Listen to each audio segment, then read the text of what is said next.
ma jeceshahay inay malaa'igta kuu ducayso ay tiraaho ilaahayow u dembi dhaaf, ilaahayow u naxariiso. واستغفر لذنبك وللمؤمنين والمؤمنات. walaalyaal barnaamijkan cusub la yiraahdo istigfaarta iyo fadaa'isheeda waa barnaamij usbuucle ah. maalin walbo talaado hal xalaqo ayaan soo deyn doonaa hadduu ilaahay yiraahdo. alxamdulillaah wassalaatu wassalaamu calaa rasuulillaah. walaalyaal meel walba aad joogtaan, assalaamu calaykum waraxmatullaahi wabarakaatuhu. waa xalaqadii 43 oo barnaamijkii ahaa istigfaarta iyo fadaa'isheeda. walaalayaal xalaqada la yiraahdo istigfaarta iyo fadaa'isheeda waa xalaqo isbuucle ah. maalin walboo talaado hal xalaqo aan soo sii deynaa. walaalayaal istigfaarta iyo fadaa'isheeda lama koobi karo. waa xalaqadii 43 oo aan kasoo sheekeynayni fadli istigfaarta ay leedahay ama waqti fiican oo la istigfaarsado.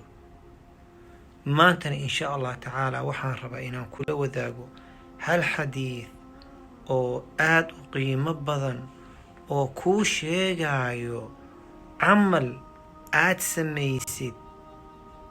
haddaad samaysid camalkaasne malaa'igta ay kuu ducoynayso, ay ilaahay dembi dhaaf kuu weydiinayso. soo cajiib ma aha?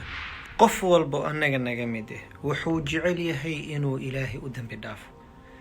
taas waay waxaa arkaysaa dadka qaarkooda xataa waxay leeyihiin sheekho iisoo duco inuu ilaahay hanuuniyo, sheekho iisoo duco inuu ilaahay naxariisto. ibni aadanka waxaa ku jirto fitro uu jecel yahay inuu ilaahay u dembi dhaafo. ibni aadana wax weydiisanaysa inuu kuu dembi dhaafo. ka waran hadday malaa'ig kuu ducoynayso ay dhehayso ilaahayow u dembi dhaaf. waa malaa'ig ilaahay abuuray, laa yacsuuna allaha maa amarahum wayafcaluuna maa yu'maruun. malaa'igtaas hadday tiraaha ka waran ilaahayow hebel u dembi dhaaf, ilaahayow heblo u dembi dhaaf, intaa keliya mahani ilaahow u dembi dhaaf una naxariiso. soo arrin wanaagsan ma ahan? haddaa rabtid inaad dadkaas ka mid noqotid marka camalkan ku dadaal. xadiidkana waa dheeryaho waxaan ka bilaabaa dhaxdaan ka bilaabaa. rasuulka sala allahu calayhi wasalam wuxuu yidhi waidaa dakhala almasjid kaana fii salaatin maa kaanat taxbisuhu. qofka hadduu masaajidka soo galo wuxuu la mid yahay qof salaad ku jiro kalo, maadaam ay salaada xabisayso. mathalan waxaa soo gashay salaada casiroo 20 daqiiqa ka dhiman, masaajidkaa iska fadhiisatay, maxaa sugaysaa? salaada casir. waxaa la mid tahay qof salaad ku jiro.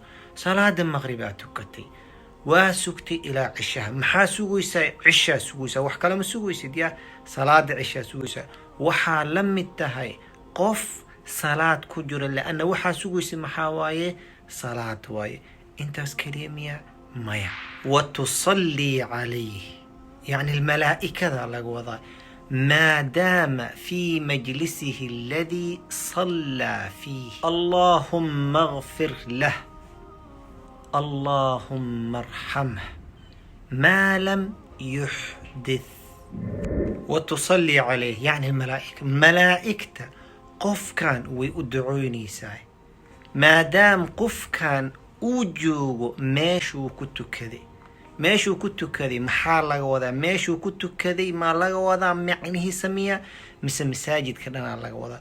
waxaa fiican qofka inuu joogo meeshuu ku tukaday hadduu awoodo, laakiin malaa'igta way kuu ducoynay stiil haddaa masaajidkii ku jirtid. example, salaada subaxaa tukatay, waxaa rabtaa inaad joogtid ilaa shuruuqaa rabtaa inaad joogtid, adkaaraa rabtaa inaad aqrisatid, meeshii lugtaa kugu xanuuntay waa istaagtay, dhinac kalaa fadhiisatay oo derbiga dhabarka aad saaratid. okay, waa wax dhib male insha allah. ducada malaa'igta way kugu dhacay maadaam aa masaajidka weli dhex fadhisid. malaa'igta laba arrinay kugu ducoynaysaa waxay leedahay allaahumma kfir lah ilaahayow qofkan u dembi dhaaf qofkuu rabo ha ahaado maadaam aad salaad tukatay meeshiina aa fadhisid malaa'igtii dhinacaaga soo istaaga waxay leedahay ilaahayow qofkan u dembi dhaaf allaahumma arxam ilaahayow qofkan u naxariiso dembi dhaaf iyo naxariis ilaa goormay wadaysaay maa lam yuxdith ilaa intaysan weysada kaa jabin hadday weysada kaa jabto malaa'ig ducada waa joojinaysaa markaas laanna salaad kuma jirtid oo weyse ma qabtid sidaa darteed haddii weysada kaa jabto bax soo weysayso haddana 2 ragca kala tuko meeshii laysii fadhiiso malaa'igta ducada meeshii kasii wadaysaa iyadana haddaba walaalayaal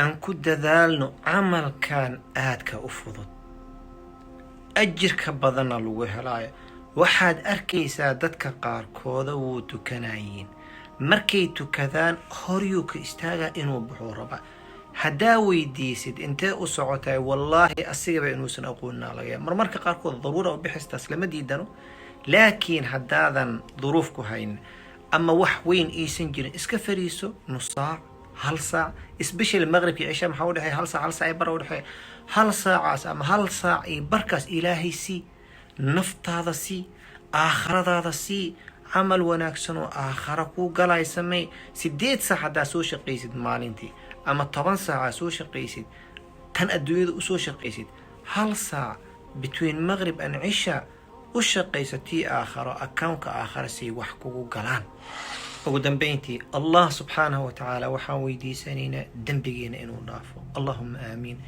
dembiga waalidkeenana inuu dhaafo allahumma aamiin ilaahay waxaan kaloo weydiisanaa biasmaa'ihi alxusnaa wa sifaatihi alculaa walaala qaarkooda isoo waxay dhahaan noo soo ducee duruufaana haysato arrin culusaana haysato ilaahayna dadkaas waxaan u weydiinaa dembigeeda inuu dhaafo waxay jecel yihiinoo khayrne inuu ilaahay u fududeeyo aamiin dhaha jazaakum allahu khayran baaraka allah fiikum waa inuu talaadada soo socoto iyo xalaqa cusub oo istigfaarta iyo fadaa'isheeda ilaa talaadada soo socota laga gaaray waxaa laga rabaa inaad dhageysatid ka faa'iidaysatid ku camal fashid walaalaha kalene usii gudbisid bakhiil ha noqonin jazaakum allahu khayran baaraka allah fiikum salaamu calaykum waraxmat ullaahi wabarakaatuh لا إله إلا الله محمد رسول الله لا إله إلا الله محمد رسول الله